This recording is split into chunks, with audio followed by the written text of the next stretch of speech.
noches, queridos amigos de Entre Puntos.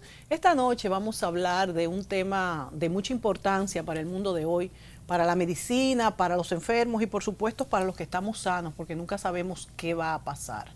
Vamos a hablar del milagro de salvar vidas por medio de la donación de órganos, cómo se está haciendo esto ya en nuestro país y si existe un tratado ético para avalar estas acciones, específicamente en la donación de órganos y tejidos.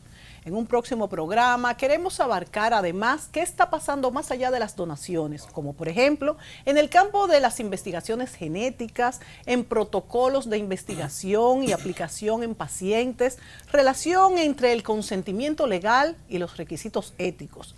La verdad es que son muchas las investigaciones y aplicaciones en las que se están trabajando para combatir enfermedades, evitar taras genéticas, por lo que sería interesante pues saber cómo podríamos agrupar las acciones en cuestión de bioética a nivel mundial.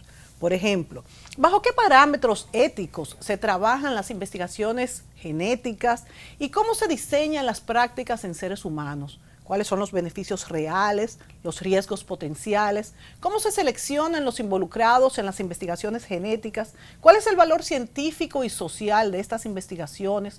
¿Cuáles son los derechos que tienen en los distintos casos los involucrados? ¿Y cómo se garantizan estos derechos? Bueno, pero esta noche nos concentraremos en conocer cómo trabaja el Comité de Bioética en el país y qué protocolos tiene. Para eso hemos invitado esta noche a los doctores Miguel Suazo. Miguel Suazo es el coordinador de la maestría y del Centro INTEC de Bioética. Y el doctor José Caraballo, que es el coordinador de trasplante en el Hospital General de la Plaza de la Salud y médico intensivista del Hospital Ney Arias Lora. Muy buenas noches y bienvenidos a Entre Puntos. Bueno, la verdad es que tenemos mucho de qué hablar, como les he dicho. Vamos a dividirlo en varios programas porque vamos a hablar hoy más de cómo la ética, amigos, tiene que ver en todos los temas médicos, en este caso, en los que hay incertidumbre moral. Bueno, pero ¿y cuáles serán esas situaciones en las que hay incertidumbre moral, en las que hay que defender derechos, pero también al mismo tiempo hay que desarrollar este tipo de acciones para salvar vidas? Por ejemplo, en los trasplantes hay alguien que dona un órgano, alguien que lo recibe y, como decía, hay muchas investigaciones de tipo genéticas que son imparables porque la ciencia no se va a detener, pero tenemos que hacerlo de manera que respetemos lo que es el ser humano. Entonces yo les pregunto, doctores, vamos a comenzar con el doctor Miguel Suazo, que es el especialista, que es el bioeticista, así es el término, doctor. Así es. Pues vamos a comenzar con él y le preguntamos cómo se trabaja en el comité que usted dirige, que usted también está, doctor Caraballo. ¿Cómo trabajamos la ética, que es algo hasta cierto punto subjetivo? Y mejor que decirle que es algo subjetivo, se lo pregunto. ¿Es la ética subjetiva hasta dónde en estas prácticas médicas, hasta dónde en los tratados de éticas, en las leyes, se puede definir claramente hasta dónde se llega y cuáles son los derechos en un momento de un paciente y de un donante, por ejemplo, o de la sociedad en general cuando se trata de investigaciones genéticas? ¿Qué papel tiene la ética en la medicina para comenzar este conversatorio? Bien. De hecho, hemos tenido un paso importante de lo que es la ética clásica que hemos tratado, la ética médica se llamó, a la bioética. Justamente por todos esos elementos que tú has dicho que han surgido dentro de la medicina, hubo que ir buscando nuevas respuestas, porque las preguntas son nuevas. Y llegó un momento que las respuestas éticas que teníamos no servían, no eran respuestas a las problemáticas nuevas. Por ejemplo, el tema de trasplante, que el doctor Caraballo es especialista, tiene preguntas éticas que antes ahora no se podrían responder con lo de antes. De manera que la bioética surge justamente en los temas que tienen incertidumbre moral, y nosotros decimos, ¿y qué tiene incertidumbre moral en la clínica? Todo tiene incertidumbre moral. Lo que pasa es que antes nos movíamos más bien con respuestas que se llamaban deontológicas, que era la que tenían que ver con el deber. Y ahora la pregunta es, ¿cuál es el deber? Porque cuando usted se presenta con una situación o de un trasplante o de un cáncer o de una situación de una embarazada que además tiene un problema de salud o un niño anencefálico que no tiene cerebro, ahí tenemos muchísimas preguntas y la misma genética. ¿Para qué nos sirve el diagnóstico prenatal y el diagnóstico genético? ¿Para interrumpir la vida o para continuar? Es decir, esas son las preguntas que hace la ética, claro. De manera que el tema de la duda moral, lo que es la duda que va generando dentro de la clínica todo el tema de la ética, es a lo que la bioética se aproxima. Claro. La verdad, señores, que qué momento en ese sentido tan difícil vivimos, porque con los cambios que ha habido, que son tantos, y los adelantos científicos, la ética ha cambiado, como usted muy bien dice, y las preguntas de hoy no son respondidas con las respuestas de ayer. Entonces la ética tiene todo un nuevo campo para desarrollarse, y yo creo que usted me contestará a usted misma, ¿cómo sabemos lo que está bien y lo que está mal? Lo que defiende la vida, porque hay cosas que son inaceptables y otras que tenemos que aceptar en pro de la vida. Entonces, ¿cuál sería la directriz? Lo que pasa es que la ética sigue siendo única. No es la que yo, como hay gente que dice, eso depende de mi ética. No, hay una sola ética, que es la que tiene que ver con la vida, la defensa de la vida y la calidad de la vida. Lo que ha variado son los comportamientos morales. Entonces hay más de una propuesta moral. Hay una propuesta religiosa, hay una propuesta política, hay una feminista. Es decir, pudiéramos citar muchos abordajes morales, todos morales, pero diferentes. Eso es lo que nos genera la pluralidad que hay en este momento y que hace que tengamos grandísimas diferencias en los abordajes. Gente que dice, no, eso no puede ser ético, porque es como que uno anda con una mochilita llena de valores que tienen que ver con lo que uno se educó, con lo que uno trajo, y ahora tendrá que argumentar desde ese mundo de valores siempre en función de la defensa de la vida. Sí. Lo que pasa es que el que te queda al lado, que valora desde otro sitio, te dice, tú no estás defendiendo la vida, eso es inmoral, claro, eso es pecado, eso es malo, claro, pero el respeto y el reconocimiento de la pluralidad es lo que nos permite acercarnos entonces desde la bioética. Antes lo veíamos solo desde la deontología. No es que la deontología no sirve, yo les digo a los estudiantes, la deontología es como un vestido nuevo, unos zapatos nuevos en el cuerpo de un adolescente. El vestido está nuevo, pero no le sirve. Las preguntas que tenemos ahora no tienen una única respuesta.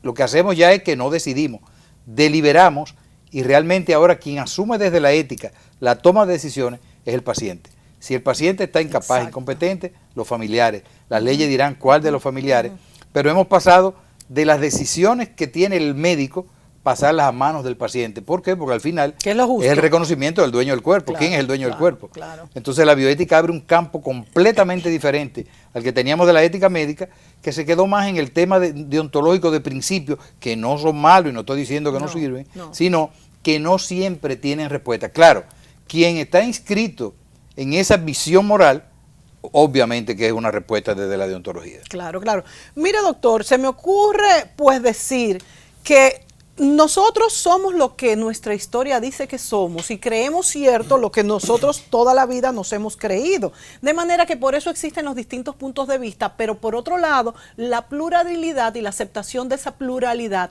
es importante y es un derecho pues de la sociedad en sus distintos grupos. De manera que yo creo que vamos a tener que hacer un programa distinto, porque a mí me gusta como enseñar a la gente a pensar, para que veamos las verdades de los distintos grupos, sean estos religiosos, filosóficos, sociales, las feministas, los que no son, para ver cómo se pueden entrelazar y cómo también chocan en muchos aspectos estos valores o supuestos derechos, que sería una discusión muy interesante, pero por lo menos hemos entendido hoy pues que la ética estudia o analiza en todos estos momentos en la medicina, que es lo que estamos tratando, donde hay conflictos o incertidumbre moral.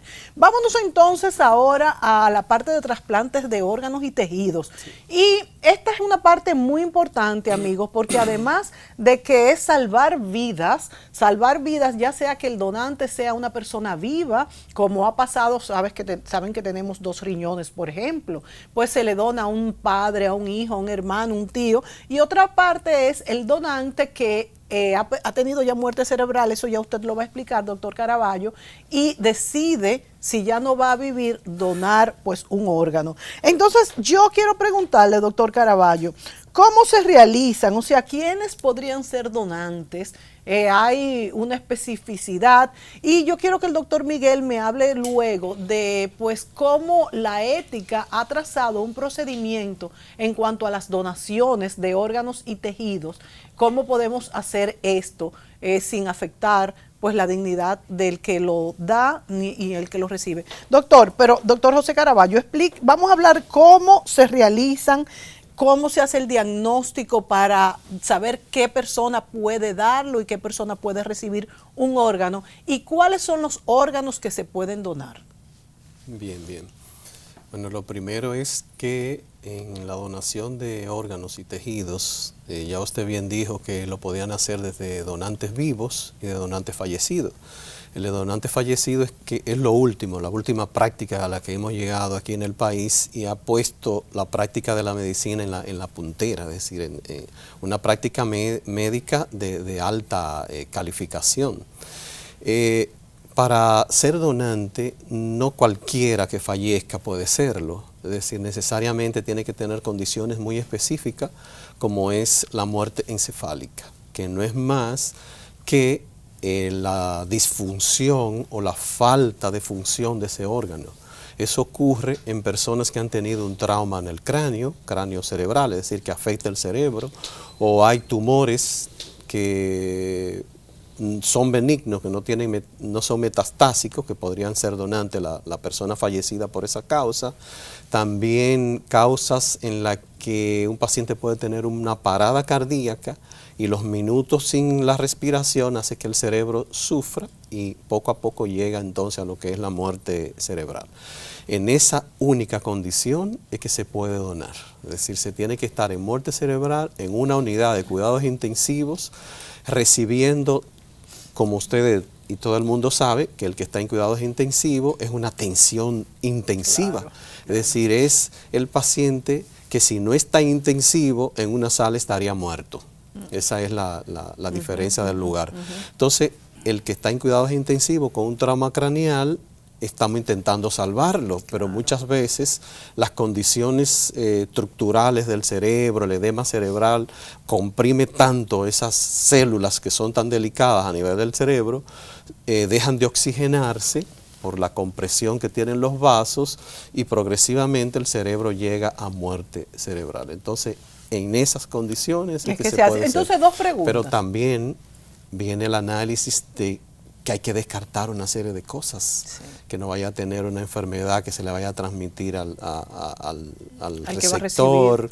Es decir, son muchas las cosas. Y antes de pasar a esa parte, doctor, dos preguntas. Primero, si esta persona muere en su casa de un infarto, por ejemplo, o muere en la habitación de un hospital que no esté en cuidados intensivos, ¿puede ser donante? ¿Y qué tiempo después de muerto, si es que se puede utilizar este órgano? Sí, si fallece fuera de la unidad de cuidados intensivos, que haya una parada cardíaca y por ende no hay oxigenación de los órganos, entonces ya eso se descarta. Es decir, ya los órganos no sirven para como órgano ser donado. Ni un momento, aún está en el hospital. Aún está en el hospital. Se hizo una parada cardíaca y dejaron de oxigenarse esos órganos porque en el proceso de lo que es la extracción pasa mucho más tiempo. Sí, entonces va a provocar isquemia, falta de oxígeno en esos órganos y ya no van a ser viables para ser trasplantados. Ahora, una persona que fallezca en esas condiciones sí podría ser donante, pero de tejidos. Tejidos son las córneas, que aquí se trasplantan desde la década, de los años 60, se empezó aquí a hacer trasplante de córnea. Se pueden hacer trasplantes de piel, de huesos, cartílagos, que estos válvulas tejidos cardíacas, no mueren inmediatamente. Que no mueren inmediatamente. ¿Qué tiempo duran? Podría, por ejemplo, para extraer córnea, hasta las 8 horas. Que tampoco es tanto. Después de la parada cardíaca, incluso hasta estando ya en la morgue, si no ha excedido de 8 horas, podría estar viable. Bueno, pero debe entonces de quedar claro de que esto tienen que estar para los órganos, no para los tejidos. Tienen que estar en el hospital, no haber perdido pues oxigenación y ahí sí puede hacerse. Pero para los tejidos que son córneas, huesos y piel, como dice el doctor José Caraballo, 8 horas. Es importante saber que cuando hay muerte cerebral y están en cuidados intensivos, solo si el paciente no puede recuperarse porque ya hay muerte cerebral, pues se plantea obviamente la donación de órganos, eso es bien importante. Así es. Y es imposible que un paciente que muera, que esté en su casa, pues que esto sirva para nada, y por eso también se deduce que no es, que tampoco puede haber conflicto ético, y ya aquí me voy con el doctor Miguel Suazo, cuando se habla de que pues se toma una gente viva para sacarle los órganos. Esto es prácticamente imposible. Claro, por las razones que ha explicado Caraballo, es imposible porque están en las mismas condiciones. Claro. Tendría que tener toda una serie de requisitos hospitalarios que evidentemente no están a la disposición. Los temas éticos que aborda el trasplante, ante todo es el tema del consentimiento. Tiene que haber lo que se llama un consentimiento informado, es decir, que previamente los familiares, en este caso del que va a ser donante, o que el propio donante haya hecho un testamento vital, que es decir, con anticipación de que es un donante, o que en los lugares donde las leyes establecen los mecanismos de cómo se hagan, lo haya dejado previamente por escrito. ¿Por escrito simplemente o tendría que ser notarizado? Debe ser notarizado, pero hay lugares donde basta con que solamente se haya dicho. Aquí se ha intentado ponerlo en la licencia y tal, pero hay de todas maneras un problema de carácter cultural, religioso, familiar, que a la hora de la verdad quienes están son los padres, los familiares, y no acceden aunque haya sido escrito, de manera que me imagino que estos problemas ellos en la institución lo manejan. Pero en el tema ético lo que plantea es el tema del consentimiento, que previamente lo que se llama un consentimiento informado, que en algunos lugares se llama, lo hacen a la inversa, y es el consentimiento presunto. Si no ha dicho que no, nunca, se acepta que sí. Pero realmente en países como estos lo que se necesita es el consentimiento informado. La familia tiene que participar, o el donante tiene que haberlo dicho con anticipación. Hay un elemento que se llama que es supererogatorio, una decisión supererogatoria, es decir, esto no obliga, es por una razón de una valoración de altruismo, que la persona dice: yo quiero que cuando yo muera, si mis órganos están válidos para trasplante, que otra persona lo tenga, o que en las situaciones que se presentan, el donante vivo de que dice es por tal o cual razón, pero esto sería como lo que se opone éticamente a la comercialización, porque en el momento mismo en que se abra la brecha, como hay otros países en que lo han hecho, y llega un momento en que se convierte en un mercado de seres vivos, eso es lo peligroso. Que es lo peligroso. De manera que el tema del altruismo, la decisión supererogatoria y el consentimiento informado serían 3 elementos básicos, porque todo esto está muy vinculado al respeto a la persona, el reconocimiento de la dignidad, la persona humana que hay involucrada, y aunque la búsqueda es la del bien de otro, desde el momento mismo que se comercialice, pues lo que se hace entonces es un tipo ya de transacción económica más que un elemento altruista. Por eso está prohibido la venta de órganos. O sea, yo tengo 2 riñones, si yo quiero vender uno, ¿puedo hacerlo? No. Está prohibido, está claro, rotundamente por eso, prohibido. porque te ha fundamentado.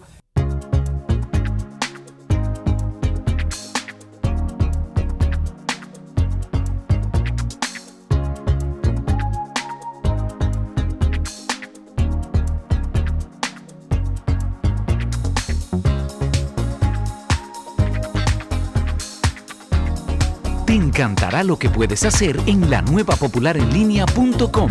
Busca, compara, solicita y obtén la aprobación de cualquiera de nuestros productos. Popular, a tu lado siempre. No podemos dejar de dar las gracias una vez más al Salón Lorelén por tantos años al cuidado del cabello de Mónica Gutiérrez. El Salón Lorelén está en la calle Bayacán 25A, Urbanización Renacimiento. Teléfono 809-482-0848. Salón Lorelén.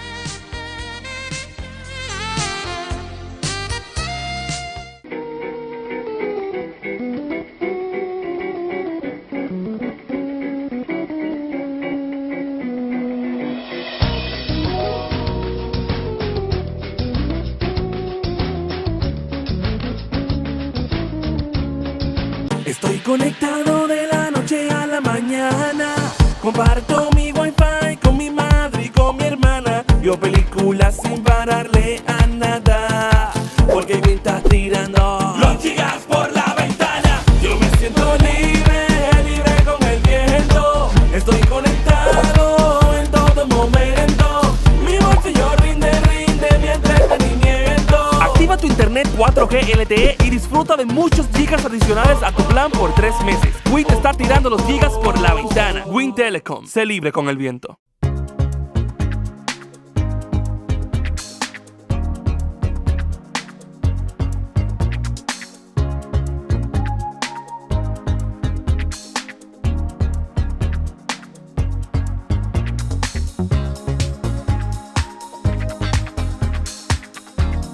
Te encantará lo que puedes hacer en la nueva popularenlinea.com. Busca, compara, solicita y obtén la aprobación de cualquiera de nuestros productos. Popular, a tu lado siempre.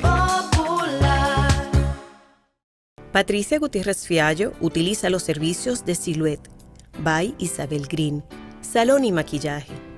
Calle Sócrates Nolasco número 5 en San Chenaco. Teléfono 809-566-8379. Silhouette, salón y maquillaje.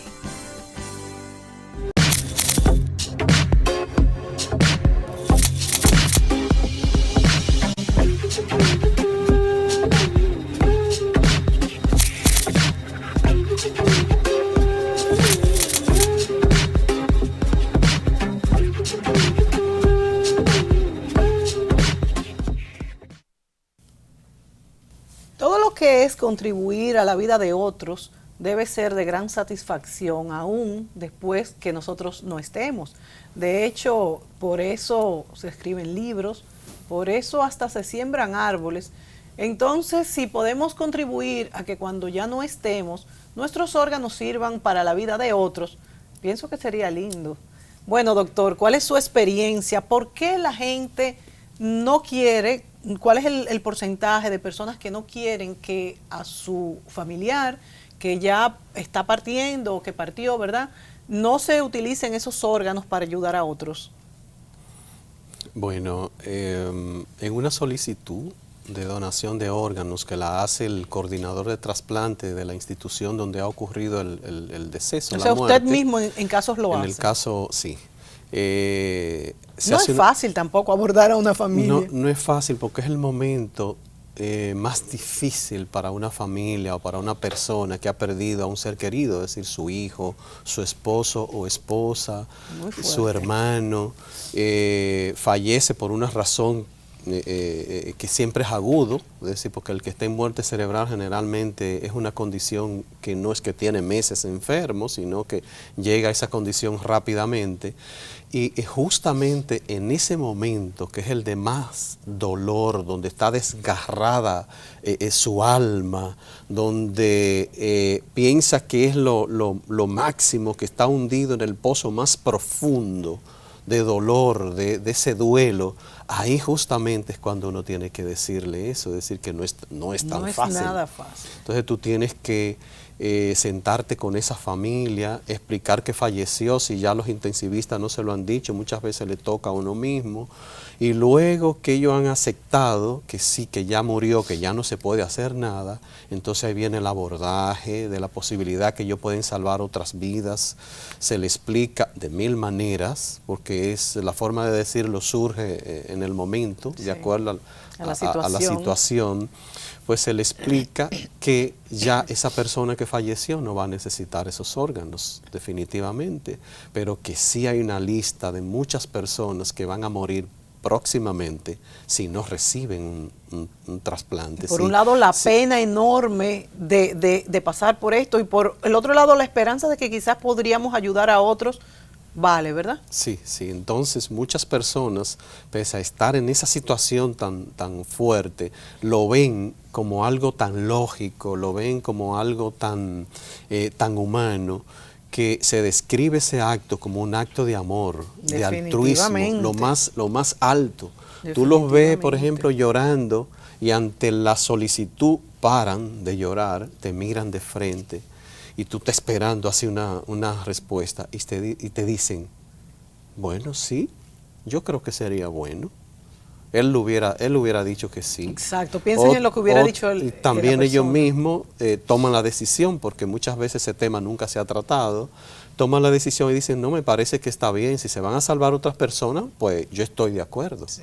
Entonces, si toda la familia está de acuerdo, ahí viene la parte que el doctor Suazo siempre trata, ¿no? Sobre el consentimiento informado. Hay documentos que esa familia debe firmar, autorizando a que se haga esa extracción, claro, porque este proceso médico está muy bien delineado, muy bien estructurado en la parte legal. Muy importante. Una ley 329-98, sí, donde existe una institución que regula a nivel nacional esa práctica. Entonces todo eso está pegado muy bien a la ley, y para poder hacer la extracción y el trasplante se deben cumplir con todos los requisitos. Dentro de esos requisitos está el diagnóstico de la muerte encefálica. Claro. Es decir, porque para que no vaya a haber pues malas prácticas, eso sería terrible. Sí, eso sería algo que no se podría ni pensar. Claro, claro. Que tú pienses que sí, que tenga muerte cerebral y hagan una extracción con la persona que todavía, aunque pueda morir horas después, pero no, se tiene que completar ese ciclo. El familiar puede estar seguro de que está en muerte cerebral y que ya no hay ninguna reversa. Cuando ellos deciden, que dicen que sí, que donan, ellos ya están seguros y confían en el médico. Sí. Ahora, la parte de la negativa, de la cual que fue la pregunta original, es decir, ¿por qué no donan? Es decir, muchos están aferrados por ejemplo, a la fe de que puede revertirse esa situación. Eso pienso que puede ser. Entonces, se apegan a que usted dice que está muerto clínicamente, e incluso se le ha hecho un diagnóstico también instrumental. Sí. Es decir, porque la ley exige que no solamente con el protocolo del examen neurológico para muerte cerebral que dé que sí que está muerto, se exige que se le hagan estudios. Y uno de los que más usamos aquí es el Doppler transcranial, es decir, una especie de sonografía a nivel del cerebro, donde se determina que no hay circulación cerebral, y si no hay circulación cerebral, no hay oxigenación, sí, y si no hay oxigenación, todas las neuronas están muertas, sí, por lo tanto, cerebro muerto, individuo muerto. O sea que nunca podrá haber trasplante de cerebro. No puede haber trasplante de cerebro. En caso de que ocurra, sería un trasplante de cuerpo a ese cerebro. Sí, Dios mío. En dado caso. Sí. Entonces, las causas de negativa, otras, es la prisa. Hay personas que después de pasar por un proceso tedioso, fuerte, angustiante, de mucho sufrimiento con su ser querido, que si se muere, que si no se muere, al final, bueno, fallece y se le hace la solicitud, ellos están deseosos ya de concluir con todo ese proceso, y lo que te dicen, no, ya, dígame, ¿cuándo me lo entregan? Yo lo que quiero es llevármelo. Y muchos de esas personas, nadie la puede sacar de ahí. Hay que concientizarse porque el momento no es fácil. Sí, no, y nosotros comprendemos eso. Claro. Incluso cuando hacemos la solicitud, le decimos, cuando no han dicho nada, que se quedan ahí, que van a analizarlo entre la familia, le decimos una negativa, es decir, si dicen sí es perfecto, porque van a salvar vida, pero si dicen que no pasa nada. Es su derecho. Sí, exactamente, es su derecho, ustedes son los que pueden decidir. Y no va a pasar nada, es decir, sigue todo igual, es decir, que no hay nada que lo esté empujando ni obligando. Doctor, y también no influirá en una negativa, que ellos piensen que al sacar cualquier órgano del cuerpo de esta persona, pues ya el cadáver se va a mutilar, que no va, y por respeto no lo quieren hacer. Sí. Hay casos así también donde dicen que no quieren que lo toquen, que le hagan nada, que quede deformado. ¿Pero se deforma realmente el cuerpo? No hay ninguna deformación, porque eso es una cirugía como toda cirugía. Es decir, no es una amputación que se va a hacer. Sencillamente es una incisión a nivel abdominal o tóraco abdominal, desde el tórax hasta el abdomen, para tener amplitud. Y ahí se hace la extracción del o los órganos que se van a extraer, ¿verdad? Si se da el permiso, pues pueden hacerse de los órganos, por ejemplo, riñón, hígado, corazón. Sí, cuando donan. Generalmente nunca ponen limitaciones. Hay algunos que dicen que las córneas no, porque piensan que puede quedar la cara un poco, que los ojos no queden como que pueda notarse. Pero generalmente ceden cuando uno le explica que no, que eso es una práctica muy normal. Que es como cualquier cirugía, que no queda ninguna porque como quiera los ojos van a estar cerrados. Sí, los ojos van a estar cerrados y no hay ninguna deformidad del globo ocular. Es decir, que esas serían las causas, pero lo más importante es cuando dicen que sí, porque es como cuando tú estás en una habitación hablando con ellos de un tema muy fuerte que es la muerte, y cuando tú le planteas lo de salvar vidas, dar oportunidad a otros que van a morir pronto y que se van a salvar si ella dice que sí, esa persona, cuando dicen que sí es como si fuera una bomba que explotara, así una bomba nuclear, tú sientes como luz en cierto aspecto, porque decir sí es sí a la vida. Sí. Entonces eso es extraordinario. ¿Han tenido ustedes aquí trasplantes de corazón allá, por ejemplo, en la plaza, en Secanot, de hígado, de riñones? ¿Han tenido todos los tipos de trasplantes? Solamente de esos 3 órganos. De esos 3 órganos. ¿Y de piel y córneas? De piel no se han hecho muchos trasplantes de piel, pero piel que viene importada. No que nosotros, aunque aquí sí, en el instituto, en la unidad de quemado, hacen trasplantes de piel que la toman del mismo paciente y la trasplantan a otro lugar. Pero todavía no tenemos desarrollada un instituto o un laboratorio para trabajar la piel de cualquier donante para cualquier receptor. Eso todavía no está en camino. Es interesante saber esto, porque yo de hecho no sabía que podían grandes espacios en el cuerpo tomarla y ponérselo y que como si fuera grama del césped se prende. Vámonos así a la pausa, volvemos.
Te encantará lo que puedes hacer en la nueva popularenlinea.com.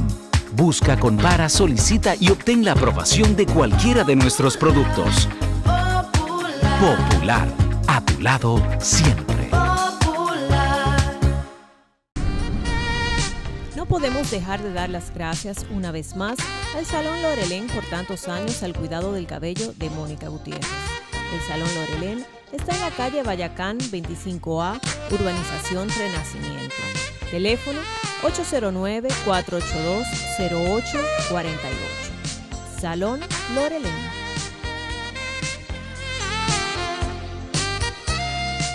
Estoy conectado de la noche a la mañana. Comparto mi wifi con mi madre y con mi hermana. Yo películas sin pararle a nada.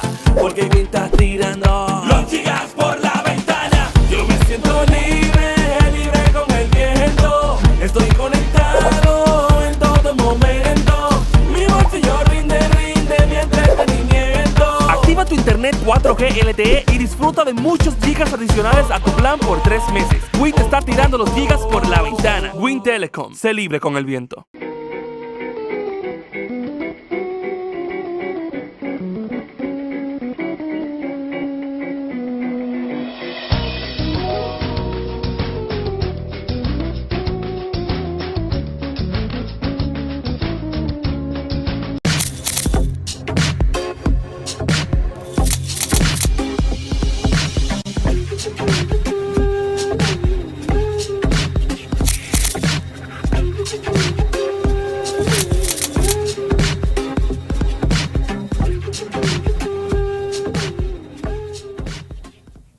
Bueno, doctor Miguel Suazo, ¿cómo funciona la ética, el procedimiento, el proceso en este caso? Una cosa es tener muerte cerebral, como ha indicado el doctor José Caraballo, y otra cosa es estar en estado vegetativo, que hemos visto que las personas pueden durar 15 años también, y sin embargo es alimentación asistida, como ustedes le llaman.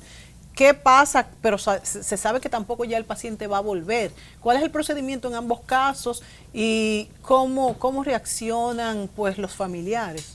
Bien, el caso de los 15 años es una excepción en la literatura, que es el caso de Terry Xiao en Estados Unidos, que esa señora, por unas razones de una dieta que ella se diseñó, llegó un momento que hizo un evento cardíaco y le instalaron primero los soportes, después lo quitaron porque no lo necesitaba, el soporte asistido de respiración, pero la alimentación sí se instaló.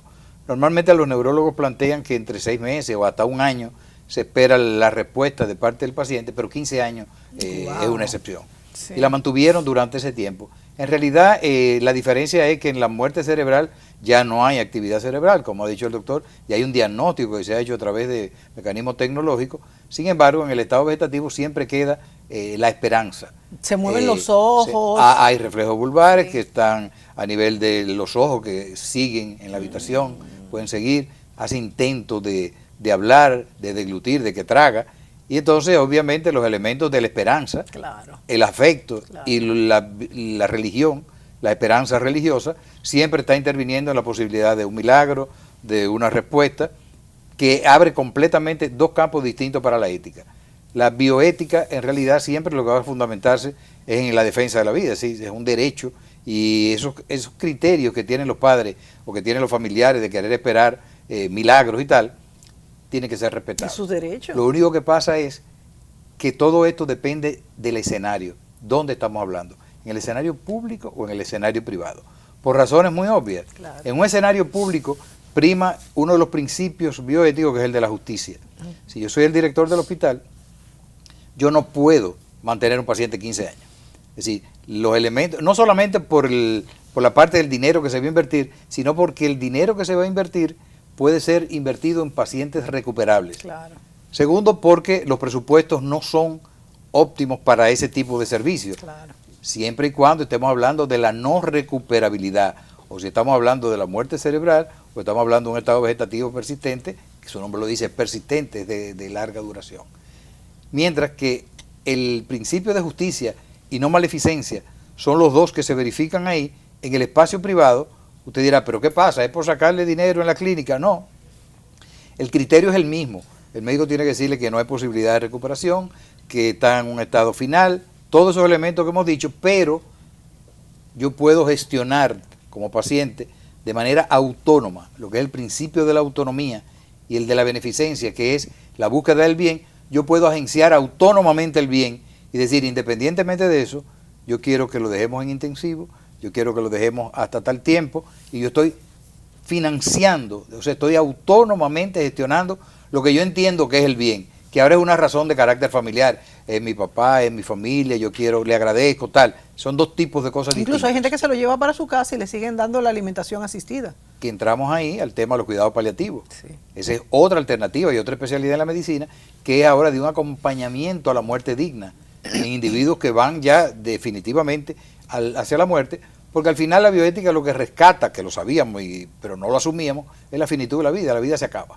Claro, y lo que entra el médico es siempre intentando a favor de la vida, pero es el reconocimiento de que cuando no hay posibilidad, lo que hay que acompañar la dignidad del proceso final de la muerte. Es lo importante. Entonces, por eso, esos dos eventos tienen abordajes distintos también desde el punto de vista del trasplante. Hay uno que está vivo y hay otro que está muerto. Sí. Hay uno que probablemente no tiene ninguna esperanza, pero usted no lo puede matar. Claro. Usted tiene que defender esa vida. Claro. Y ahí entran todos los elementos que hemos dicho del consentimiento informado. La familia en procesos largos puede cambiar de opinión a favor o en contra. Claro. Y por eso hay un trabajo muy importante que hacen estos especialistas, porque no es un momento que llega y dice, mire, sino que cuando son procesos largos van haciendo el abordaje.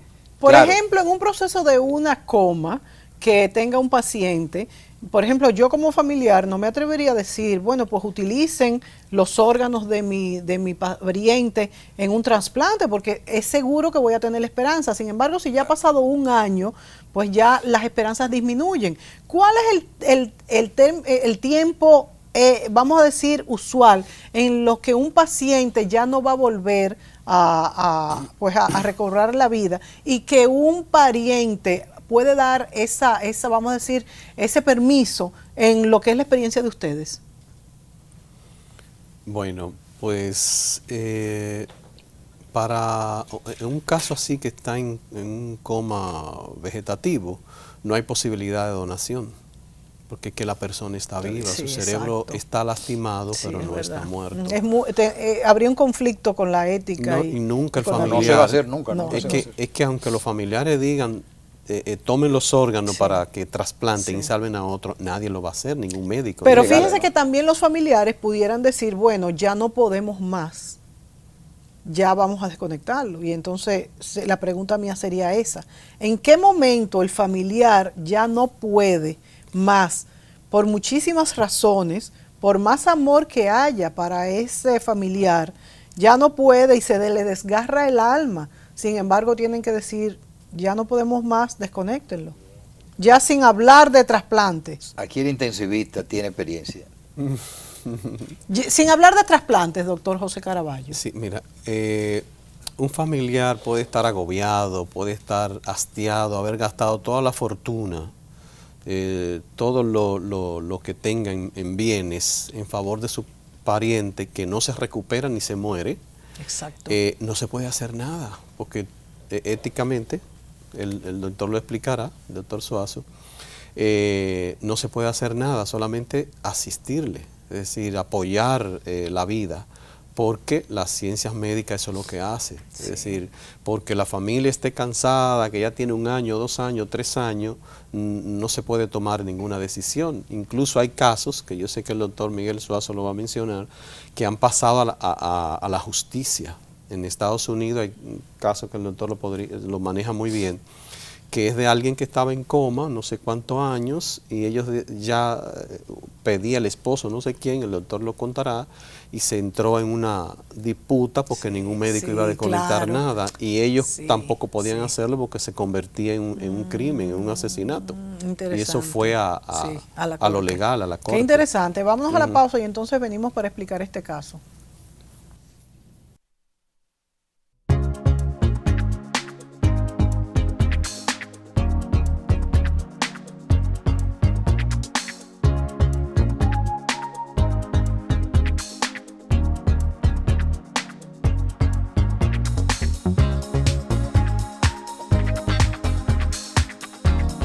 Te encantará lo que puedes hacer en la nueva popularenlinea.com. Busca, compara, solicita y obtén la aprobación de cualquiera de nuestros productos. Popular, a tu lado siempre. Estoy conectado de la noche a la mañana. Comparto mi wifi con mi madre y con mi hermana. Veo películas sin pararle a nada. Porque me está tirando los gigas por la ventana. Yo me siento libre, libre con el viento. Estoy conectado en todo momento. Mi bolsillo rinde mi entretenimiento. Activa tu internet 4G LTE y disfruta de muchos gigas adicionales a tu plan por 3 meses. Win te está tirando los gigas por la ventana. Win Telecom, sé libre con el viento. No podemos dejar de dar las gracias una vez más al Salón Lorelén por tantos años al cuidado del cabello de Mónica Gutiérrez. El Salón Lorelén está en la calle Bayacán 25A, Urbanización Renacimiento. Teléfono 809-482-0848. Salón Lorelén.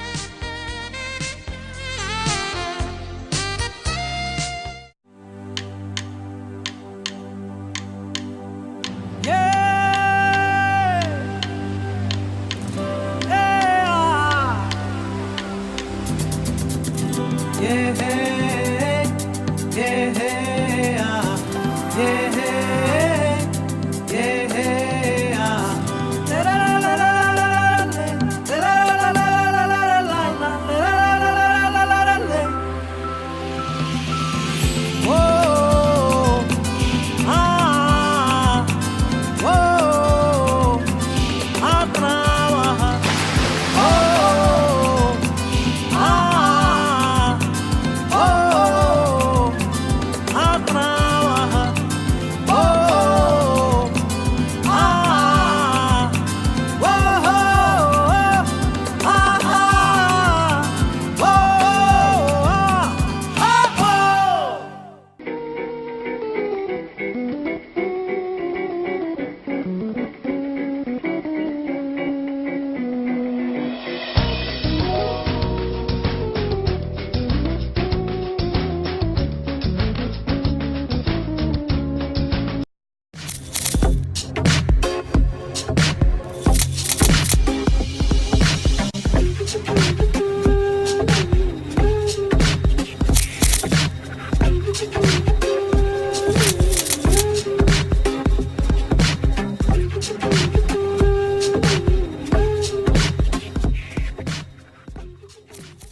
El tema del respeto a la vida, yo creo que siempre estará vigente mientras los humanos estemos aquí en la Tierra.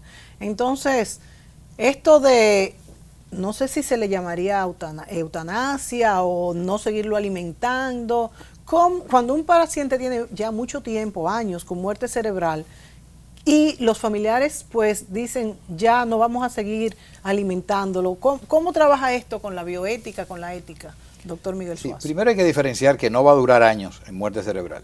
No, perdón, en estado vegetativo estado persistente. vegetativo. Y como decía ahorita, la excepción ha sido los 15 años, normalmente hasta un año y menos. De todas maneras, los intensivistas y los que están actuando en estos casos nunca van a actuar en contra de la vida. Siempre van a estar, mientras hay vida, tienen que estar ahí. Lo que pasa es que llega un momento de la inminencia de la muerte, en que es un periodo que se puede prolongar quizás horas o un par de días, y la gente piensa que es que el médico dice, o la familia, desconéctenlo, como que eso es una medida técnica de ir y quitar el enchufe, cuando en realidad son abordajes distintos que hacen los intensivistas y que éticamente están fundamentados, limitar el esfuerzo terapéutico. Es decir, no vamos a seguir haciendo medidas extraordinarias, no vamos a seguir, eso se llama en bioética encarnizamiento terapéutico, cuando estamos ya obstinados en seguir intentando ante la inminencia de lo que ya viene. De manera que más bien el estado vegetativo persistente, a diferencia de la muerte cerebral, como hay vida todavía, es donde se dan más estos elementos, pero la bioética siempre va a estar a la defensa de la vida y va a estar en el respeto a los derechos de las personas. Muchos de estos casos han terminado en las cortes, porque no solamente es el problema médico y el problema ético. Con la señora Chavo terminaron en la corte.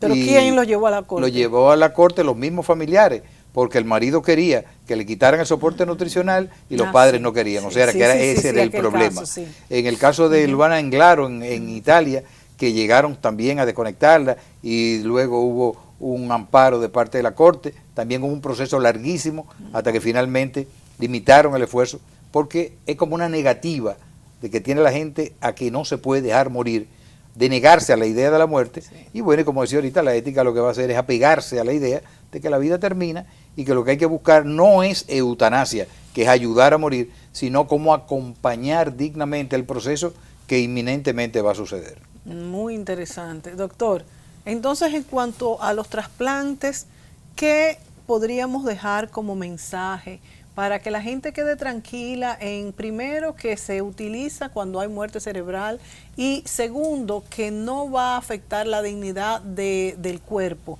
que no se nota, que podemos ayudar a otros y algún testimonio que usted pueda decirnos?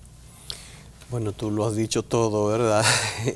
En el aspecto de que es el llamado a la población, que cuando se vea en esa situación y se le conmine, se le solicite la donación de órganos, sepan que esto es para salvar otras vidas, que ahí no hay nada de tipo comercial. Es decir, son muchas las cosas que se tiran, bolas que se tiran, que no tienen ningún tipo de fundamento, porque no es posible técnicamente hablando.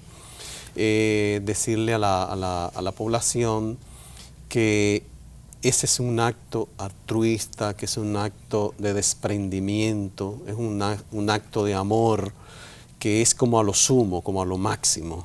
Tú en esa situación, bueno, perdí a mi hijo, pero bueno, me solicitan que done los órganos para que otros sigan viviendo, eso es lo máximo, yo pienso, ¿no? Sí, es verdad. A mí me parece muy, muy bello. Y es casi como que esa persona que se le donen los órganos es parte de lo que yo soy en el momento y queda en la vida antes de uno partir. A mí la verdad que me emociona incluso la idea. Señores, gracias, no nos queda más tiempo. Gracias al doctor Miguel Suazo, gracias al doctor José Caraballo por venir a contarnos esta experiencia tan maravillosa, tanto desde el punto de vista ético como desde el punto de vista médico, como desde el punto de vista humano. Yo creo que ustedes, además de médicos, son dos grandes pensadores, dos comunicadores, que pues desde Entre Puntos podemos informar a ustedes que están en sus casas y aprender de un tema más, analizando y entendiendo mejor este mundo maravilloso, pero un poco complicado que nos ha tocado vivir. Recuerde que si está viendo este programa hoy domingo a las 10:30 de la noche en el canal 24, puede volver a verlo a las 12, ahorita más tarde, en el canal 45 o 12 de Tele Radio América. Hasta la próxima semana.